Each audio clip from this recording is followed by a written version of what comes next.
अस्सलाम वालेकुम ګرانو پښتنو تاسو بالکل صحیح ځای او هم په صحیح وخت باندې رالی چېرته چې تاسو د الف نه والا تر یې پورې یعنی A to Z انګلیش په پښتو کې په خپله مورنۍ ژبه کې بالکل په اسانه زده کولی شئ. ګرانو کتونکو نن په دې ویډیو کې به موږ دومره انګلیش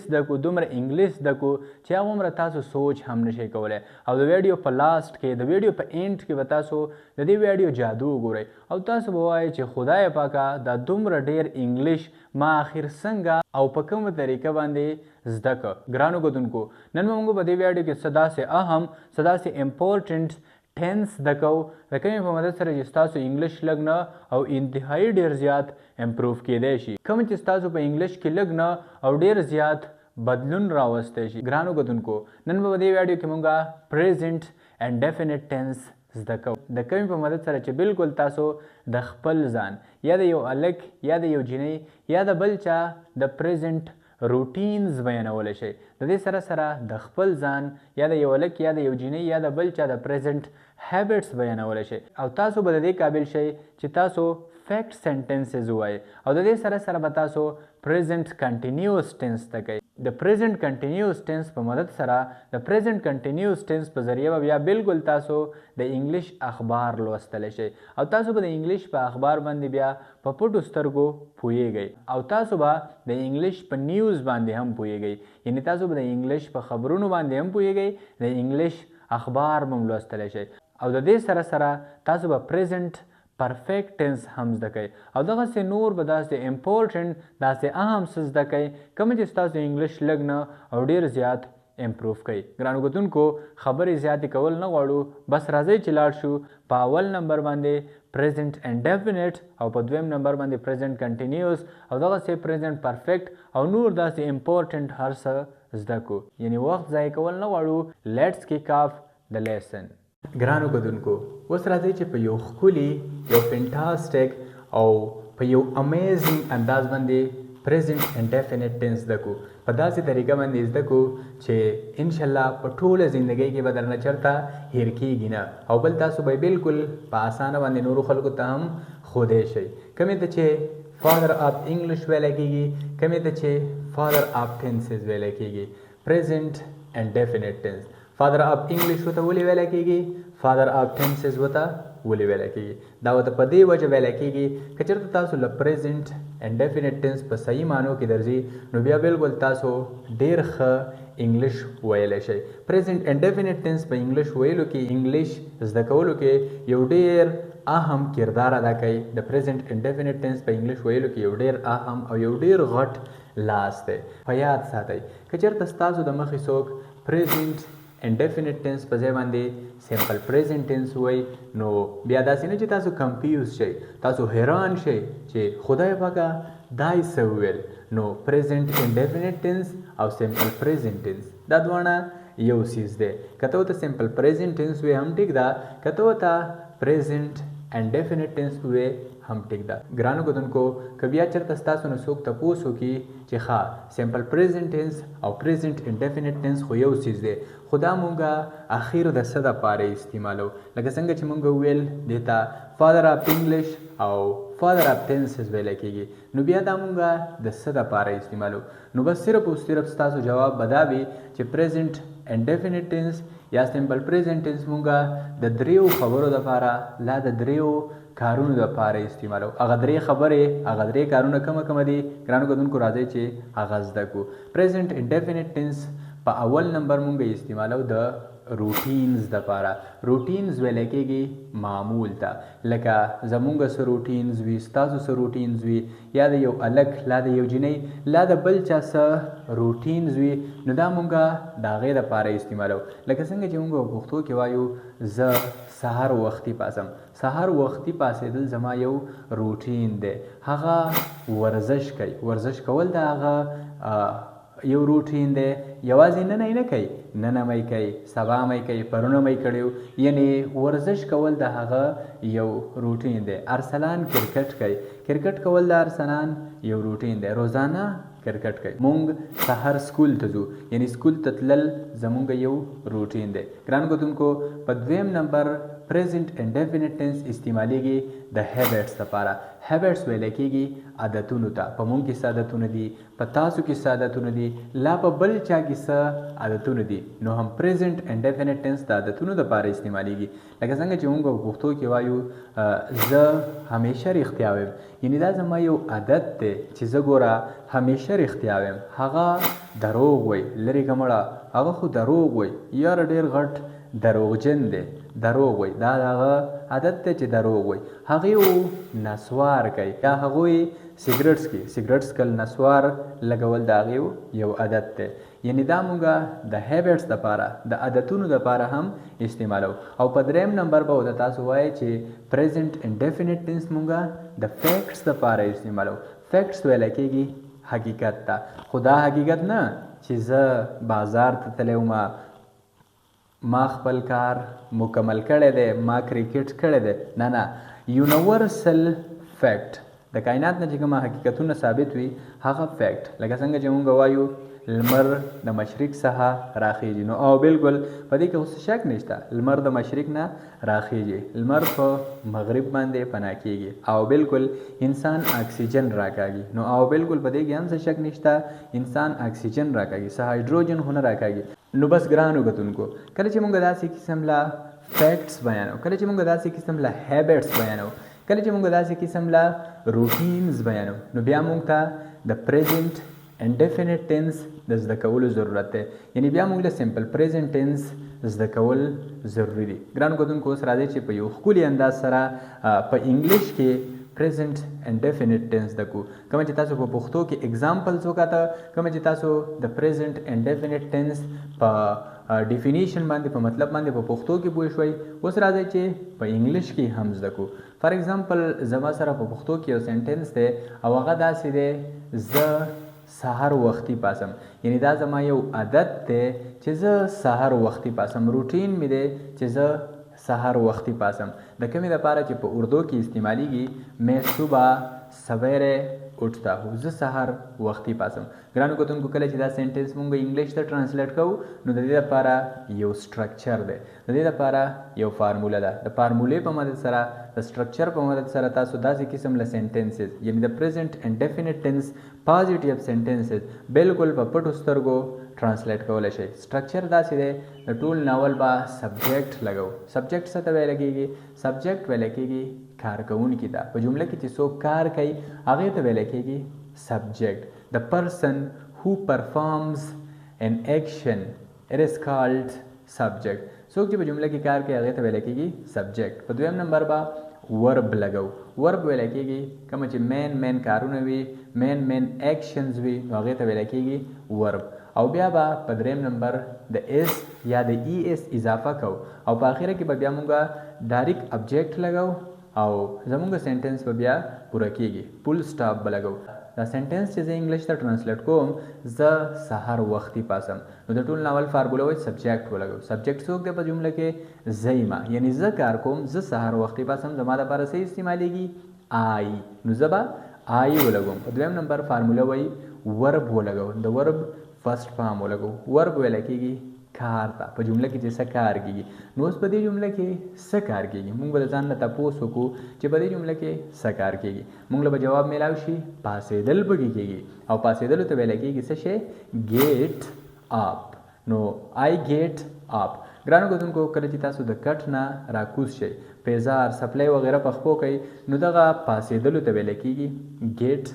اپ. او کله چې تاسو د خوب نه بیدار شئ، د خوب نه راویښ شئ او بیا هم په کټ کې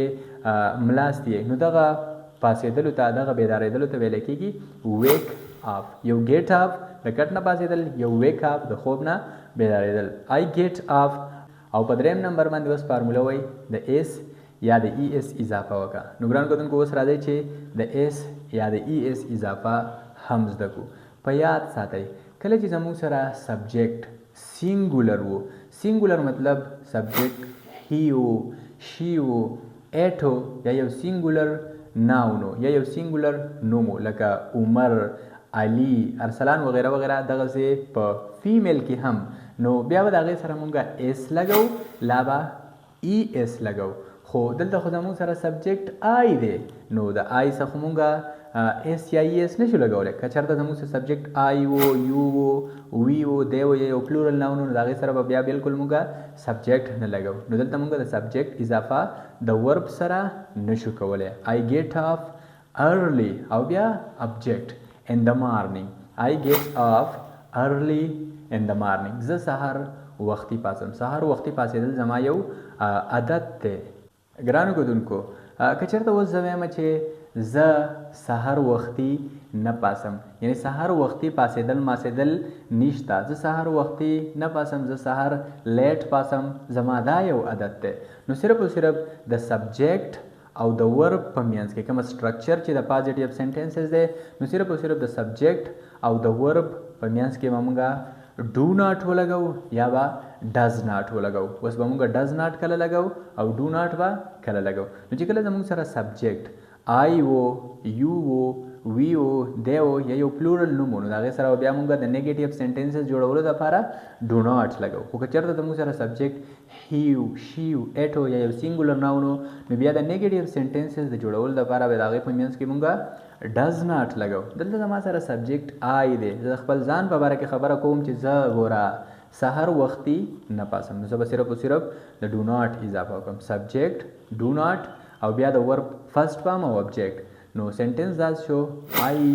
ډو ناٹ ګیټ اپ ارلی ان د مارننګ زه سهار وختي نه پاسم صرف او صرف د سبجیکټ او د ورب په منځ کې ما د څه شي اضافه وکړه د ډو ناٹ ګرانو کتونکو زه امید لرم چې تاسو به په دې دوو خبرو کې کمفیوز یئ چې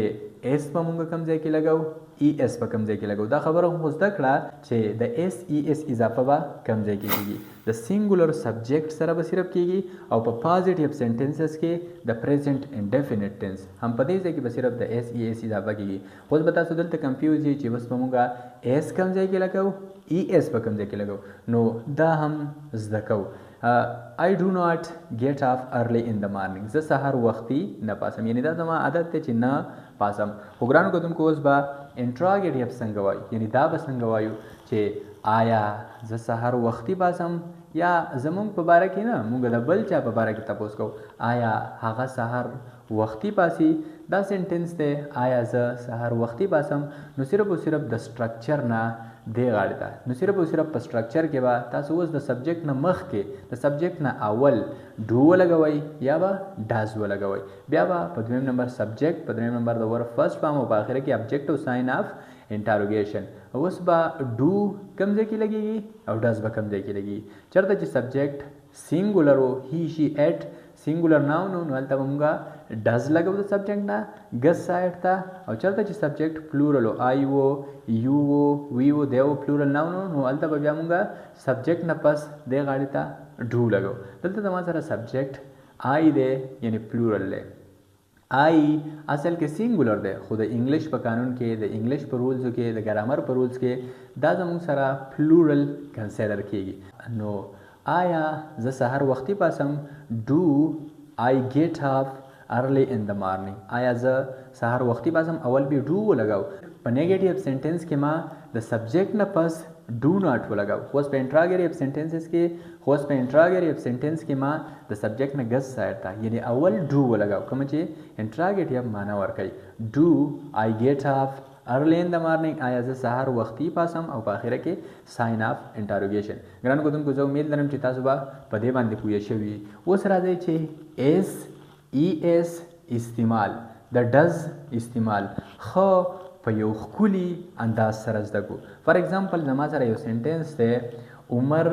رښتیا وایي یعنی دا د عمر یو عادت دی چې هغه رښتیا وایي هیبټس د هیبټس په باره کې اگزامپل دی او د ایس ای ایس ډز په باره کې ډز ناٹ په باره کې هم زده کوو عمر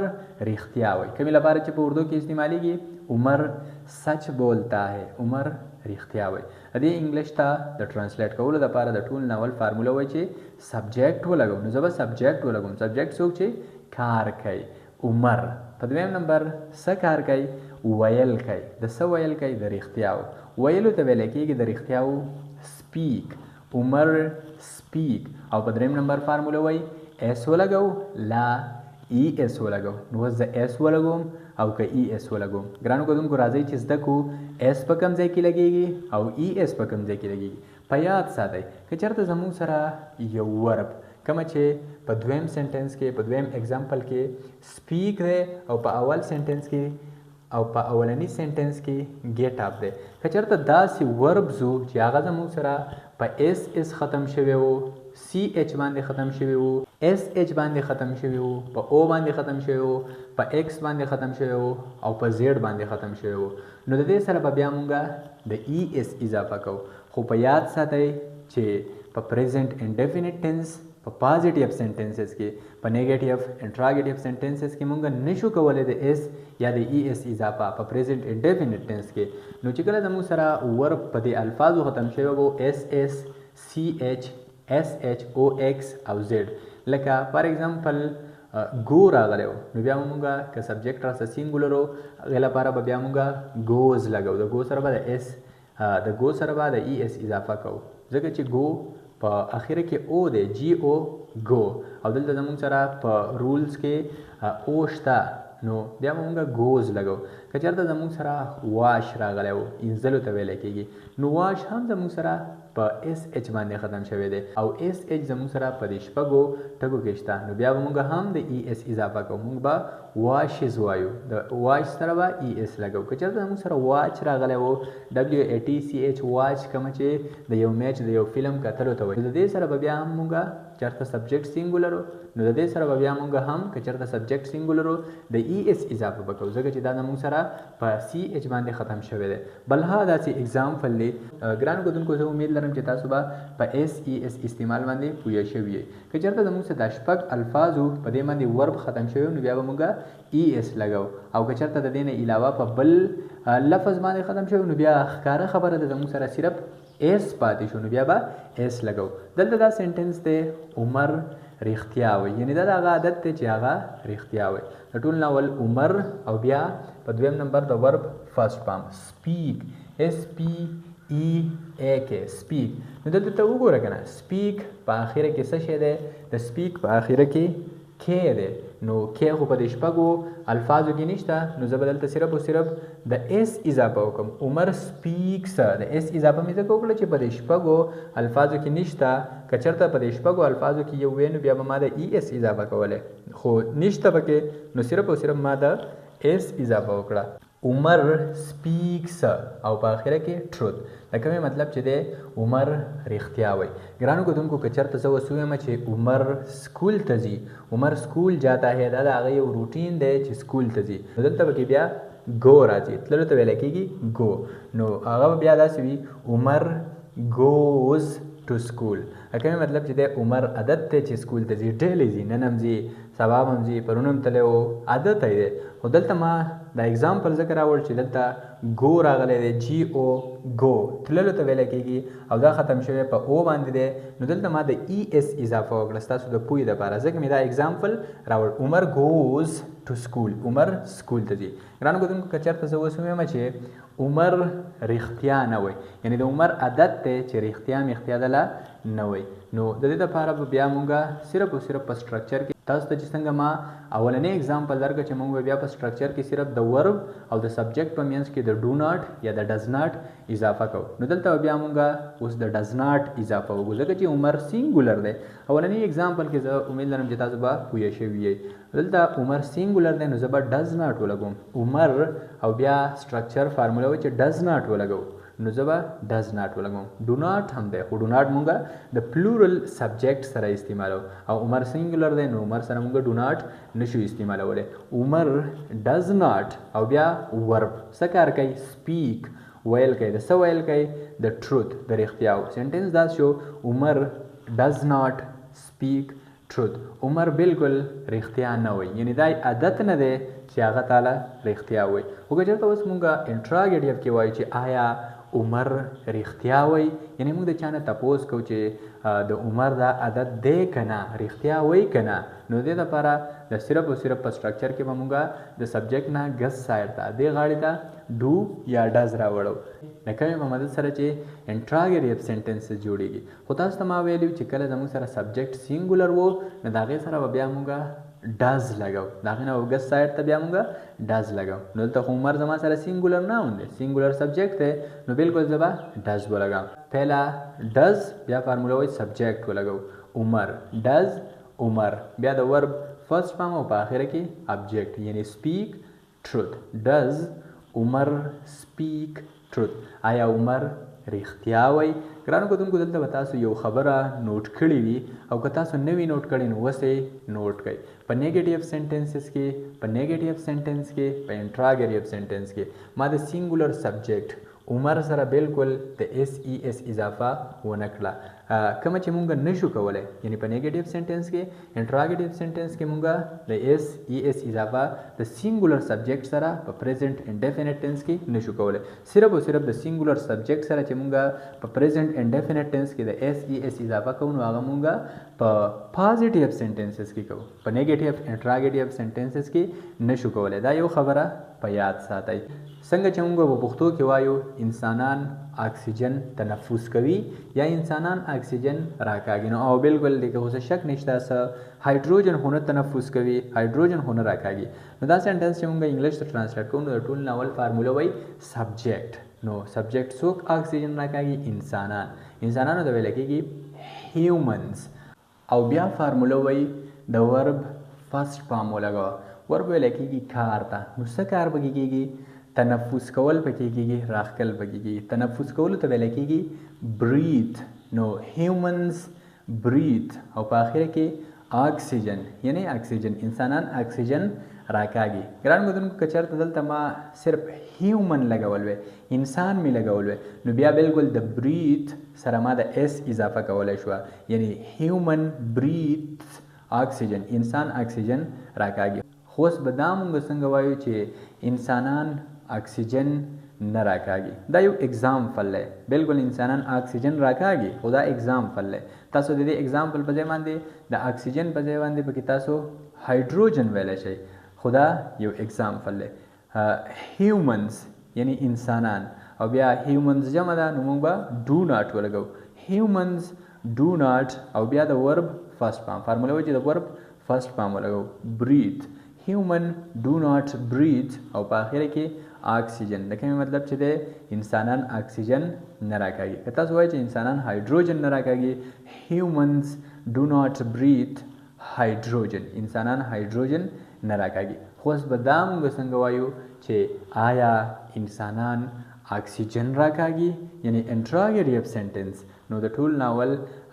ډو یا ډز فارمولا وی ډو ولګو لا ډز ولګو نو دلته به موږ سبجیکټ ته وګورو کارکوونکي ته به وګورو چې هغه یو دی که د یو نه ډیر دی نو بېشکه خبره ده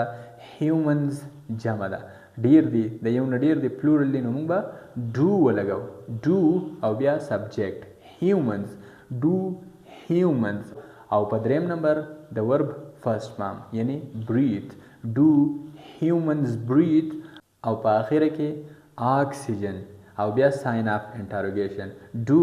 هیومنز بریث اکسیجن آیا انسانان اکسیجن تنفس کوي یعنی آیا انسانان اکسیجن راکاږي ګرانو کتونکو زه امید لرم چې تاسو به په پریزنٹ انډیفینټ ټینس باندې ډېر ښه په یو ښکلي انداز سره پوه شوي ګرانو کتونکو اوس راځئ چې په یو ښکلي او یو ښایسته انداز باندې پریزنٹ کنټینیوس ټینس زده کړو کومې ده چې پریزنٹ پراګریسیو ټینس هم ویل کېږي که تاسو ورته پریزنٹ کنټینیوس ټینس ووایئ هم ټیک ده او که تاسو ورته پریزنٹ پراګریسیو ټینس ووایئ هم ټیک ده خو که چېرته بیا ستاسو د مخې څوک پریزنٹ پراګریسیو ټینس ووایي نو چې بیا تاسو کنفیوز کیږئ نه تاسو ته بالکل پته لګیږي چې پریزنٹ کنټینیوس ټینس او پریزنٹ پراګریسیو ټینس یو څیز دی د دواړو یو مطلب دی خو ګرانو کتونکو اوس مونږ پریزنٹ کنټینیوس ټینس یا پریزنٹ پراګریسیو ټینس په کوم ځای کې استعمالو دا ټینس مونږ له په کوم ځای کې فایده راکوي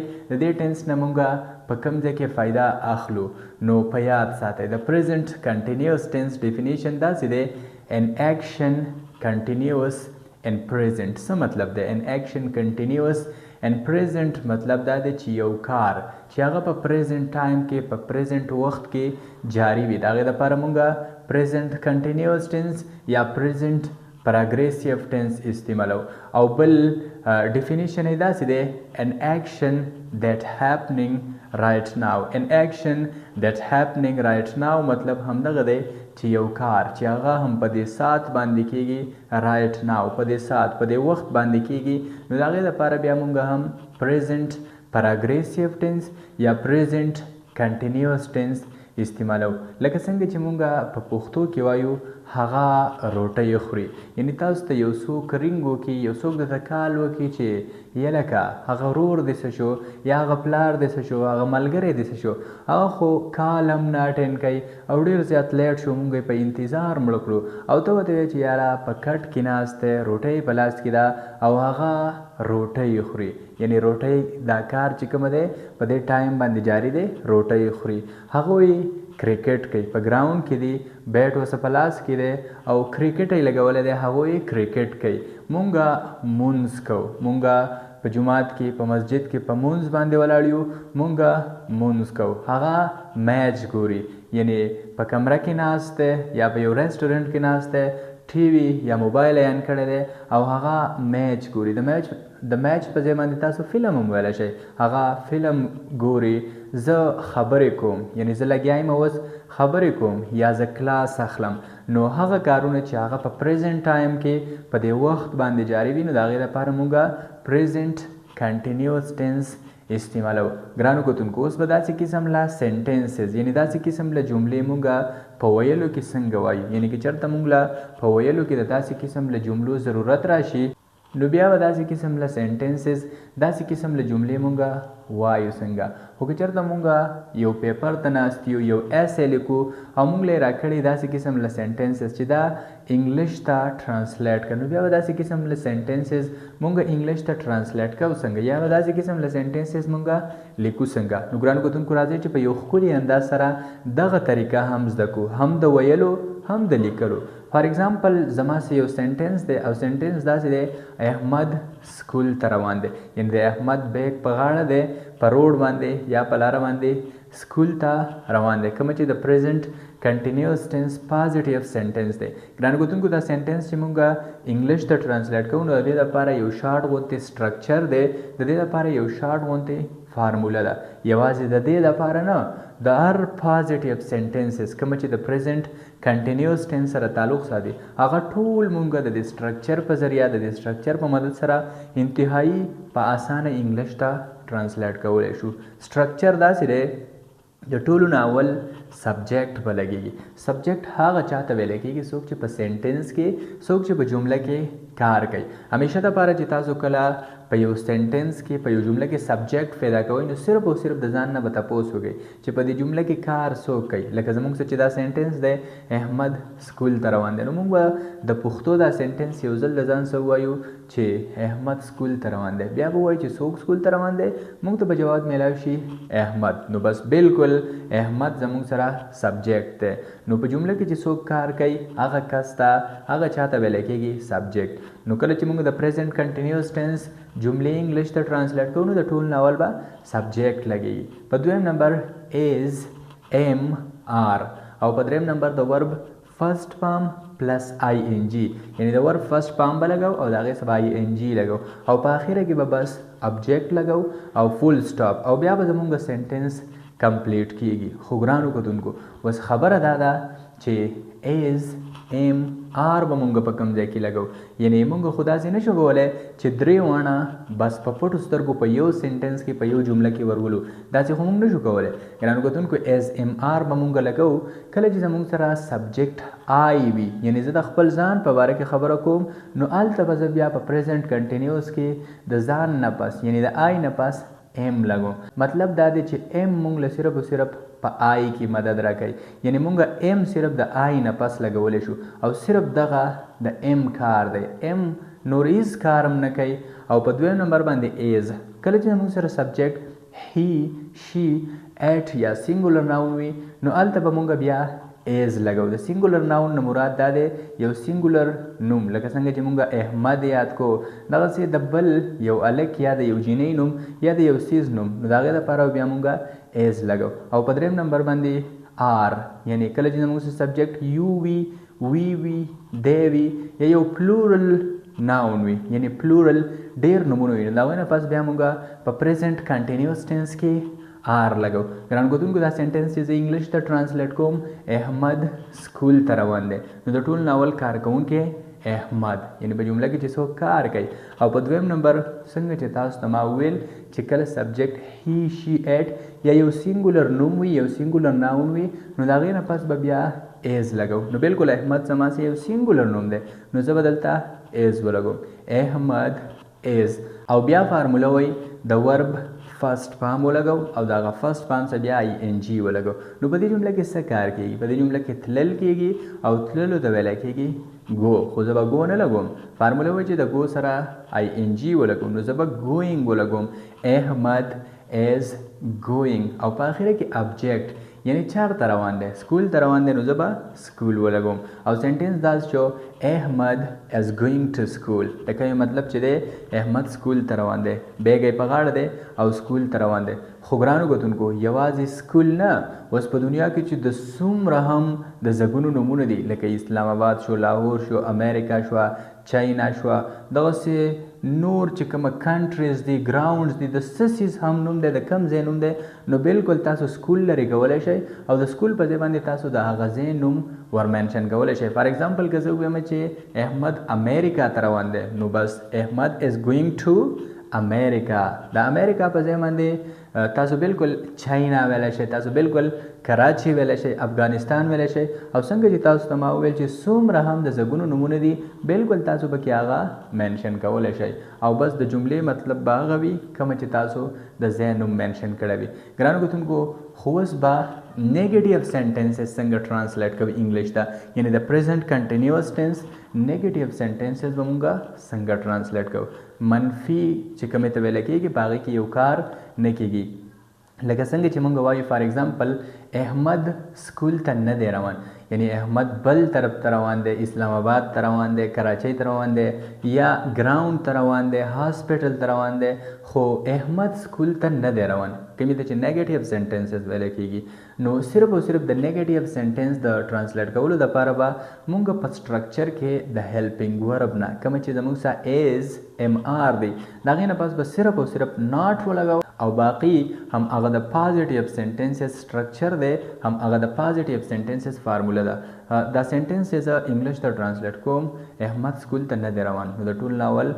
احمد سبجیکټ او بیا ایز ناټ احمد is not او going to school sentence دا شو احمد is not going to school او مطلب دا شو چې احمد سکول ته نه دی روان ګرانو کتونکو دا یو خبره په یاد ساتئ که چېرته تاسو لا په یو سنټنس کې په یو جمله کې is not مخې له درشي نو بالکل د is not په ځای باندې تاسو ویلی شئ isn't یعنی isn't د is not contraction فارم دی بالکل تاسو isn't ویلی شئ خو که چېرته تاسو لا am not مخې له درشي نو تاسو بالکل د ام ناټ په ځای باندې ویلی شئ ان ناټ تاسو به دا بالکل داسې نه وایئ اینټ به دې ته نه وایئ د دې صحیح پرونانسیشن دی ان ناټ او که چېرته تاسو لا آر ناټ مخې له درغی نو د آر ناټ په ځای باندې بالکل تاسو آرنټ ویلی شئ دا ام ناټ آر ناټ د دې اگزامپلز به موږ اوس په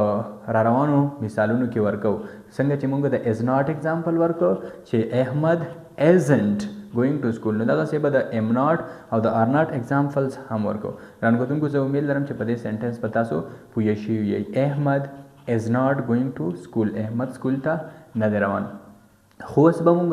انټراګریټ سنټنسز څنګه انګلیش ته ټرانسلیټ کوو یعنې مونږ به د چا نه پوښتنه څنګه کوو مونږ به د چا نه کوېسچن سوال څنګه کوو او سنټنس داسې دی فار ایگزامپل آیا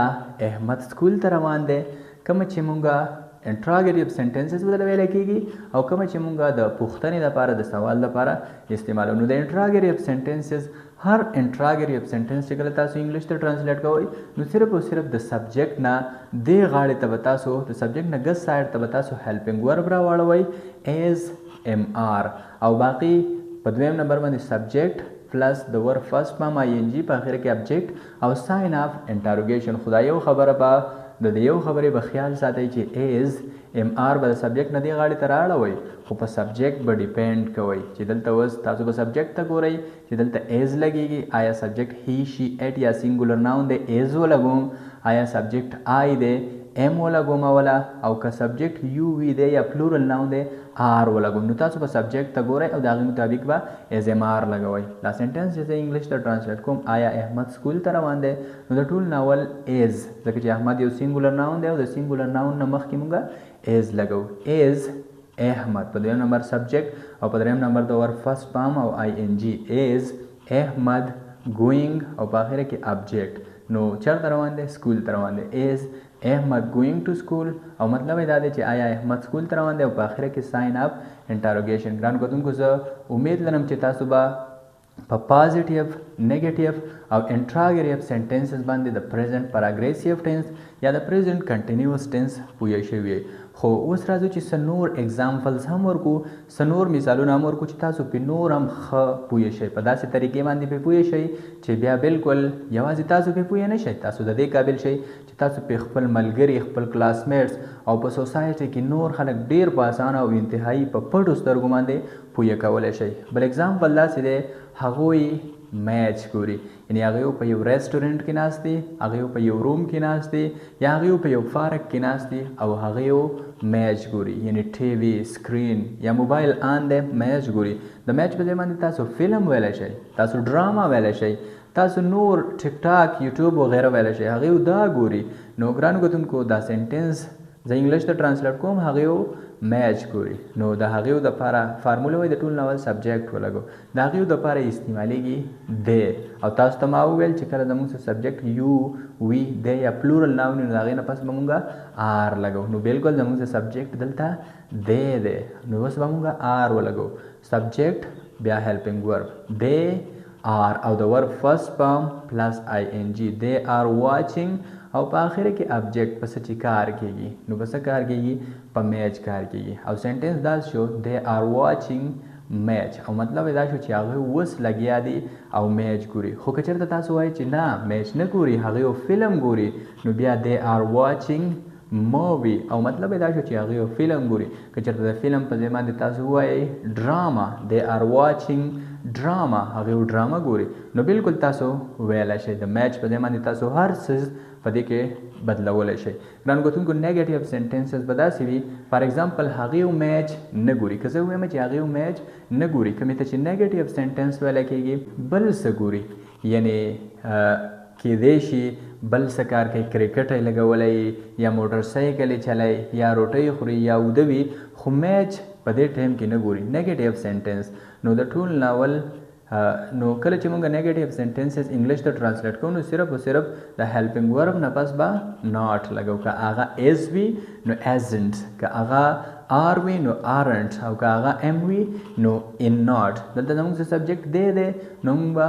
آر ناٹ ولګو هغې میچ نه ګوري د ټول ناول سبجیکټ هغې او د هغې دپاره استعمالیږي دی او په دویم نمبر باندې هیلپینګ ورب پلس ناٹ دی آر ناٹ او د دی آر ناٹ په ځای باندې تاسو بالکل ویلی شئ دی آرنټ او په دریم نمبر د ورب فرست فارم پلس آی ان جی او په اخره کې ابجیکټ نو دی آر ناٹ واچینګ د میچ او بالکل تاسو داسې ویلی شئ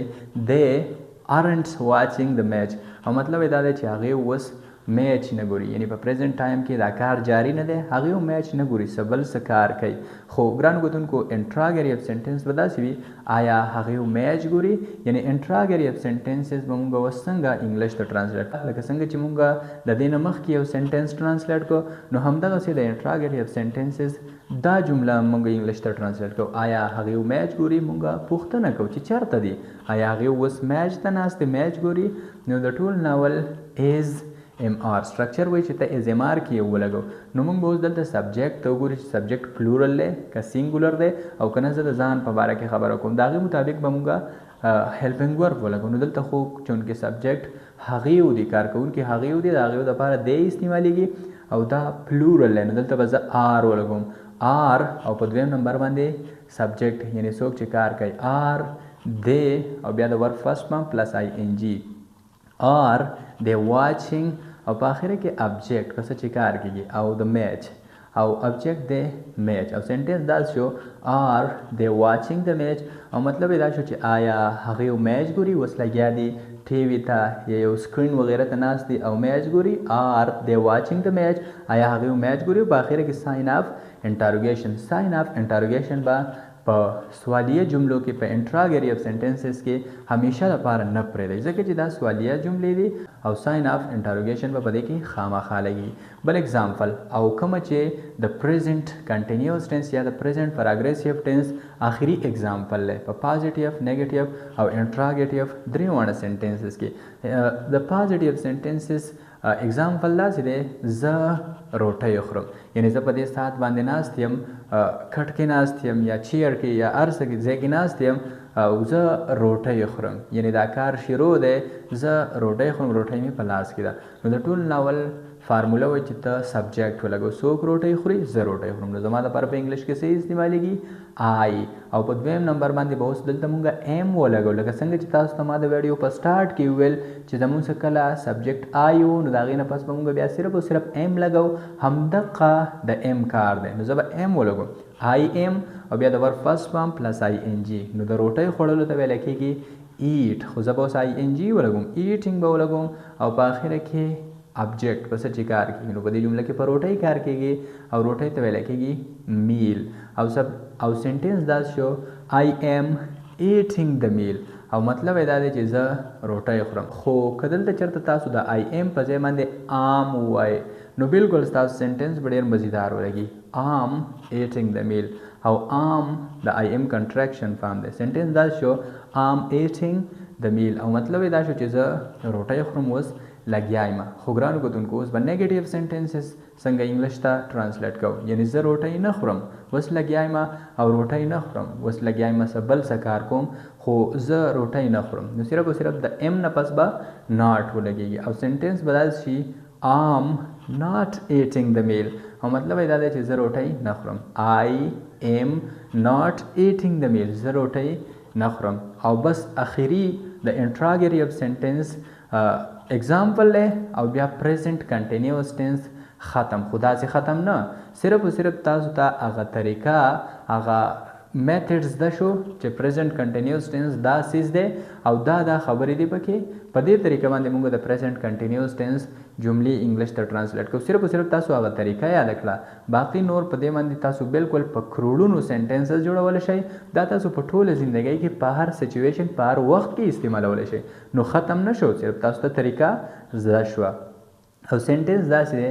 آیا زه روټۍ خورم یعنی څوک درته رینګ وکړي چې ما ته پته ده ته به اوس ناست دی بکټ کې روټۍ به خورې ته نه مړېږې او ته وایې چې دا څه وی لکه ستا به خیال سره آیا زه به اوس روټۍ خورم یعنی زه به روټۍ ته ناست یم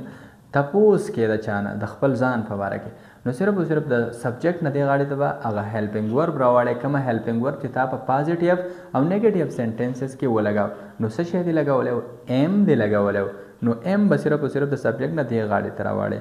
ایم او په دویم نمبر سبجیکټ ایم آی او بیا د ور فرست فارم پلس آی ان جی ایم آی ایټینګ او په آخره کې ابجیکټ ایم آی ایټینګ د میل او ساین اف انټروګیشن سنټنس دا شو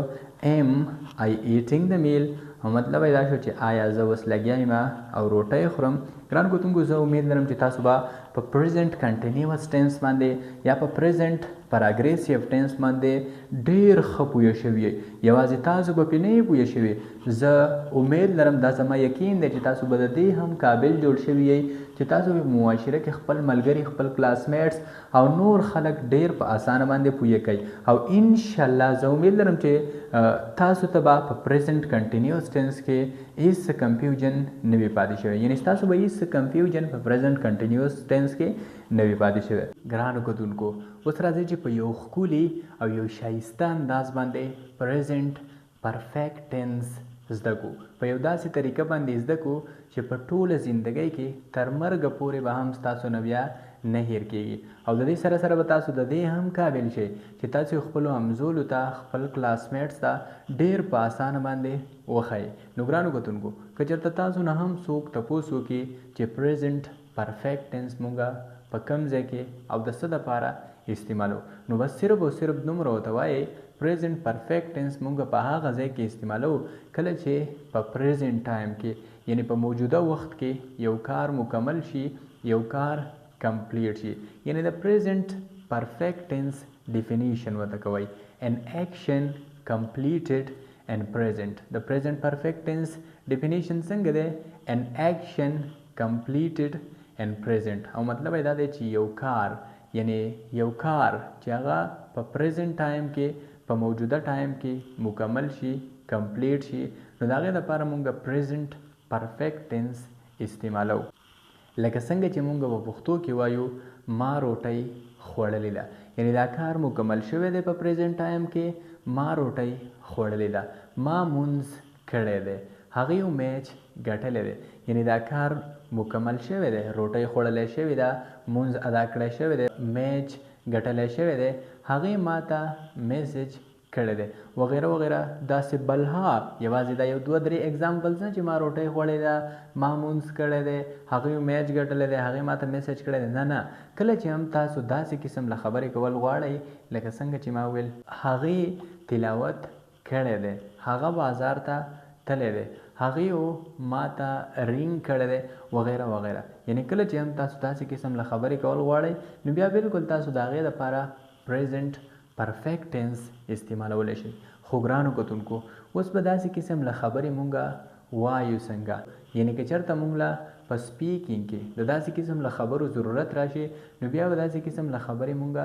کوو څنګه او که چېرته مونږ له د داسې قسم له خبرو د لیکلو ضرورت راشي نو بیا به داسې قسم له خبرې مونږه لیکو څنګه فار ایگزامپل مونږه په سکول کې یو پیپر ته ناست یو او مونږ له په ټرانسلیشن کې په ټرانسلیټ کولو کې د داسې قسم له جملې راشي او مونږ به وایو چې دا انګلیش ته ټرانسلیټ کړه یا مونږ کله یو لیټر لیکو یا مونږ کله یو ایسے لیکو او مونږ له د داسې قسم له خبرو د لیکلو ضرورت راشي نو بیا به داسې قسم له خبرې مونږه لیکو څنګه نو ګرانو کتونکو اوس راځئ چې په یو ښکلي او په یو ښایسته انداز باندې هم د ویلو هم د لیکلو طریقه زده کړو فار ایگزامپل زما سره د پښتو یو سینټنس دی او سینټنس داسې دی هغوی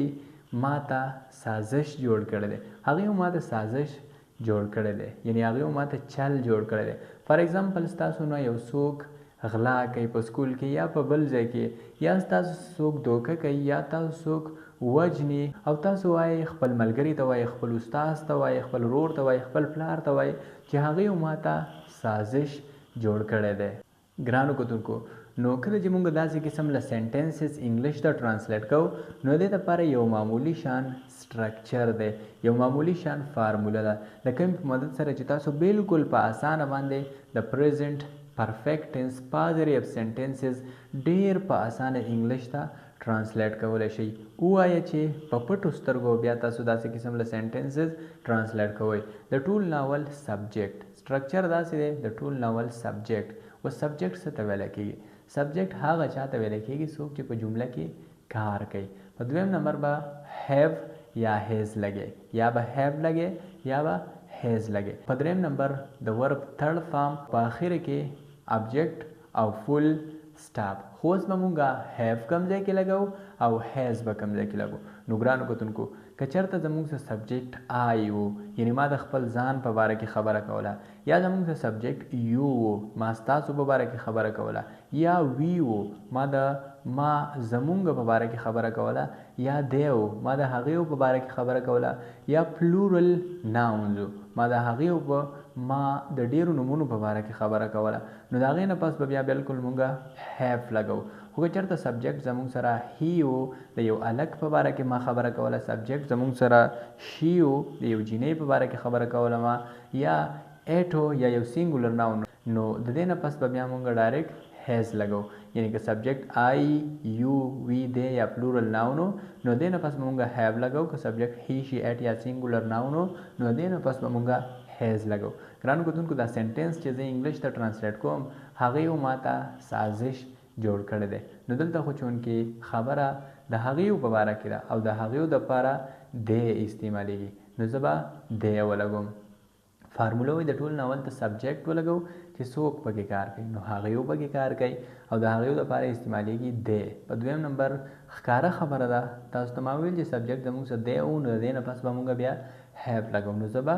have ولګوم they have او په دریم نمبر باندې د ورب third form ورب ویل کېږي کار ته په جمله کې چې څه کار کېږي نو دغه کار ته ویل کېږي ورب نو دلته څه کار کېږي سازش جوړېدل کېږي او سازش جوړېدلو ته ویل کېږي conspire خو زه به د ورب third form ولګوم conspired به ولګوم they have conspired او په اخره کې object چا ته کېږي ما ته کېږي نو to me او sentence دا شو they have conspired to me او مطلب دا شو چې هغه ما ته سازش جوړ کړی دی هغه ما ته چل جوړ کړی دی خو ګرانو کتونکو که چېرته زه وایم چې نه مړه هغې ما ته بالکل سازش نه دی جوړ کړی هغې زما ډېر ښه ملګري دي زما ډېر ښه کلاسمیټس دي هغې ما ته بالکل سازش نه دی جوړ کړی نو صرف او صرف د هیف نه پس یا د هیز نه پس به ناټ ولګوئ تاسو به سبجیکټ ته ګورئ که سبجیکټ هی شي اټ یا سینګولر ناون نو د هیز نه پس به ناټ لګوئ که سبجیکټ آی یو وی دی یا پلورل ناون نو د هیف نه پس به ناټ لګوئ او باقي هم هغه د پازیټیو سنټنسز سټرکچر دی دا سنټنس چې زه انګلیش ته ټرانسلیټ کوم هغې ما ته سازش نه دی جوړ کړی نو د ټول ناول دی او بیا have not they have not او په دریم نمبر د ورب third form conspired they have not conspired او په آخره کې to me sentence دا شو they have not conspired to me او مطلب دا شو چې هغې ما ته بالکل سازش نه دی جوړ کړی ګرانو کتونکو دا و نیګریف سنټنس خو اوس به مونږ انټراګریف سنټنس څنګه انګلیش ته ټرانسلیټ کوو په کومې کې چې مونږ د چا نه پوښتنه کوو په کومې کې چې مونږ د چا نه تپوس کوو انټراګریف سنټنس داسې دی آیا هغوی ما ته سازش جوړ کړی دی یعنی آیا هغوی ما ته سازش جوړ کړی دی صرف او صرف مونږ به د سبجیکټ نه دې غاړې ته یعنی د سبجیکټ نه ګس سایډ ته هیو یا هیز راواړو سبجیکټ ته به ګورو که سبجیکټ آی یو وی دی یا پلورل ناون نو موږ به د سبجیکټ نه ګس سایډ ته هیو لګو که سبجیکټ هی شي ایټ یا یو سینګولر ناون نو موږ به بیا د سبجیکټ نه ګس سایډ ته هیز لګو سبجیکټ ته به ګورو او باقي هم هغه د پازیټیو سنټنسز سټرکچر دی خو په اخره کې به موږ ساین اف انټاروګیشن لګو دا سنټنس چې زه انګلیش ته ټرانسلیټ کوم آیا هغې ما ته سازش جوړ کړی دی نو د ټول ناول have ځکه چې هغې د هغې په باره کې خبره کېږي او هغې بالکل پلورل دي د هغې دپاره دی استعمالېږي نو دلته به صرف نو د ټول ناول به have ولګوم have او په دویم نمبر سبجیکټ have they او په دریم نمبر د ورب third form have they conspired او په آخره کې to me او بیا sign of interrogation sentence دا شو have they conspired to me او مطلب دا شو چې آیا هغې ما ته سازش جوړ کړی دی ګران کتونکو زه امید لرم چې تاسو به په پازیټیو نیګیټیو او انټراګریف سنټنسز باندې پوه شوي خو اوس راځئ چې څه نور اګزامپلز هم ورکړو چې تاسو پې نور هم ډېر زیات ښه پوه شئ یو بل سنټنس دی او هغه داسې دی ما هغه غله پیژندلی دي فار ایگزامپل ستاسو د بیگ نه په سکول کې څوک غلا وکړي په ګراوند کې ستاسو د کیټ بیگ نه څوک غلا وکړي یا ستاسو د کور نه څوک غلا وکړي او تاسو خپل پلار ته خپل ملګري ته خپل کلاسمیټ ته وایي چې ما هغه غله پیژندلی دي نو د ټول ناول سبجیکټ آی ځکه چې ما دا کار کړی دی ما دا کار مکمل کړی دی ما پیژندل کړي دي نو د ټول ناول آی په دویم نمبر هیو ځکه چې تاسو ته ما ویلي وو کله زموږ سره سبجیکټ آی یو وی دی یا پلورل ناون نو موږ به هیو لګو آی هیو او په دریم نمبر د ورب third form اوس پیژندلو ته ویلی کېږي ریکګنایز نو زه به ریکګنایز ولګوم نه زه به ریکګنایز نه لګوم زه به د ورب third form ولګوم او د ریکګنایز third form دی ریکګنایزډ I have recognized او په آخره کې object یعنی څوک چې پیژندلی شوي دي those thieves I have recognized those thieves او مطلب یې دا شو چې ما هغه غله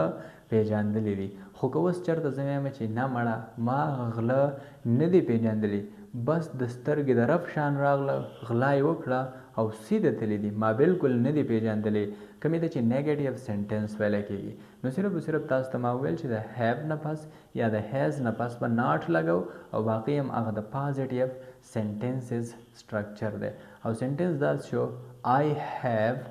not recognized those thieves او مطلب یې دا شو چې ما هغه غله بالکل نه دي پیژندلی خو ګرانو کتونکو دلته تاسو بالکل د have not په ځای باندې ویلی شئ haven't I haven't recognized those thieves او مطلب یې دا شو چې ما هغه غله نه دي پیژندلی دا تاسو په دې اولني سنټنس کې هم ویلی شو کومه چې موږ وویل هغې ما ته سازش نه دی جوړ کړی they haven't conspired to me the have not په ځای تاسو بالکل haven't ویلی شئ ګرانو کتونکو خو اوس به انټراګریف سنټنس څنګه انګلیش ته ټرانسلیټ کوو یعنی موږ تپوس کوو که زه ووایم چې آیا هغه غله ما پیژندلی دي یعنې زه د ځان نه تپوس کوم یا د ځان په ځای باندې د یو هلک نه یا د بل چا نه آیا تا هغه غله پیژندلی دي نو دې دپاره په انګلیش کې استعمالیږي have you د ټول ناول have یا has نو زه به have ولګوم ځکه چې زه د you په باره کې خبره کوم have او په دویم نمبر سبجیکټ have you په دریم نمبر د ورب third form have you recognized او بیا those thieves او سنټنس دا شو have you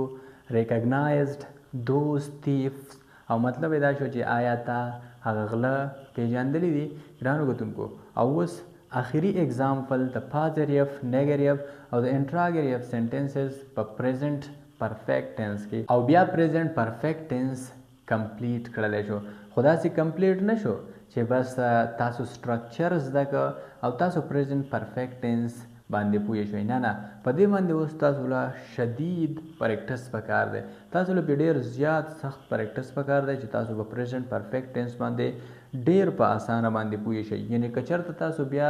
د پریزنټ پرفیکټ ټینس جمله یې نه او تاسو ته بالکل په پټو سترګو پته لګي چې دا پریزنټ پرفیکټ ټینس دی خو بالکل تاسو یریږئ مه انشاءالله د دې ویډیو نه پس به مونږ یو ویډیو اپلوډ کړو په کومې کې چې به د پریزنټ پرفیکټ ټینس جملې شامل وي په کومې کې چې به د پریزنټ پرفیکټ ټینس تقریبا د 50 نه برابره سنټنسز شامل وي نو بیا بالکل هغه سنټنسز هغه ویډیو ستاسو د پریکټس لپاره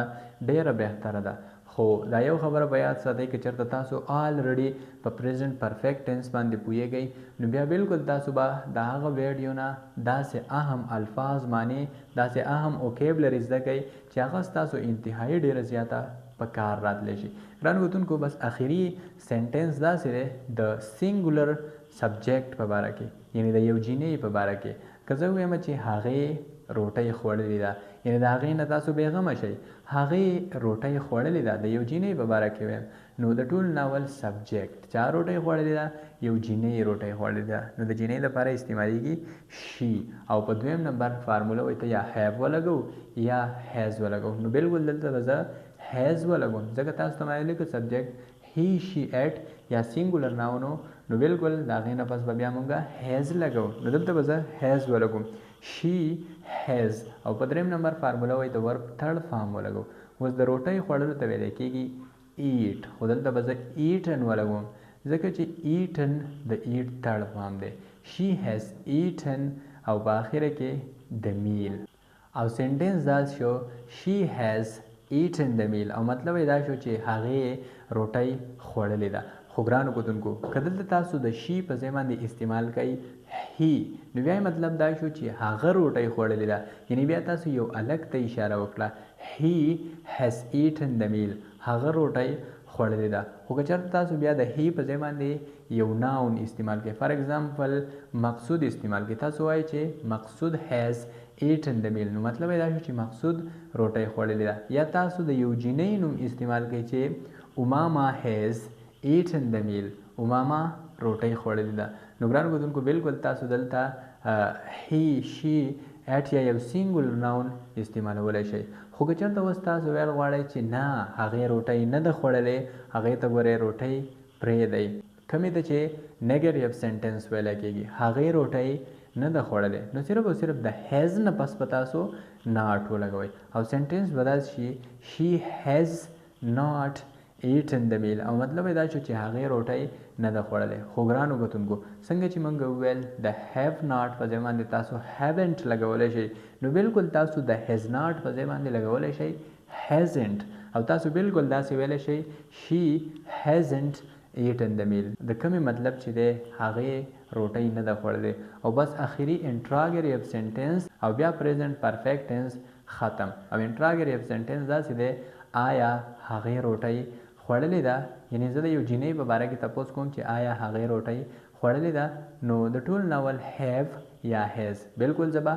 has ولګوم ځکه چې سبجیکټ سینګولر دی she دی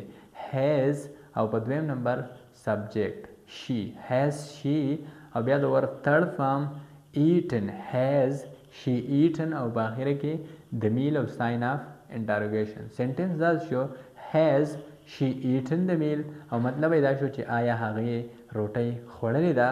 ګرانو کتونکو د یو خبرې ته به کیدای شي چې ستاسو خیال نه و مونږه د پازیټیو نیګیټیو او د انټراګریف سنټنسز اگزامپلز هم سیم ورکړه، یعنی مونږ وویل هغې او ماته سازش جوړ کړی دی، هغې او ماته سازش نه دی جوړ کړی. آیا هغې او ماته سازش جوړ کړی دی، یعنی پازیټیو نیګیټیو او انټراګیټیو. خو دا صرف او صرف ستاسو د پوهې دپاره مونږ نور اگزامپلز هم ورکولی شو، یعنی یو اگزامپل به په یو ټکي کې ورکړی وی بل اگزامپل به په بل ټکي کې ورکړی وی، خو بیا صرف او صرف تقریبا چې تاسو ته لږ غونتې کنفیوژن جوړېده. ګرانو کتونکو زه امید لرم چې تاسو به د دې ویډیو نه ډېره زیاته زده کړه کړې وي، تاسو ته به د دې ویډیو نه ډېره زیاته فایده شوي. که چېرته تاسو په انګلیش کې په یو ټاپک کې کنفیوز یئ، یعنی په ټینسز کې کنفیوز یئ، ماډل وربس کې کنفیوز یئ، ایکټیو وایس پیسیو وایس کې، پارټس آف سپیچ کې وغیره وغیره داسې په نور یو ځای کې کنفیوز یئ نو بالکل تاسو یو کمنټ کولی شئ او انشاءالله ستاسو به دغه کنفیوژن ډېر زر تر زره ختمیږي. تاسو ته به مونږ په ریپلای کې یو ویډیو جوړو او تاسو هغه کنفیوژن به مونږ ختمو. تھینک یو سو مچ. تھینک یو.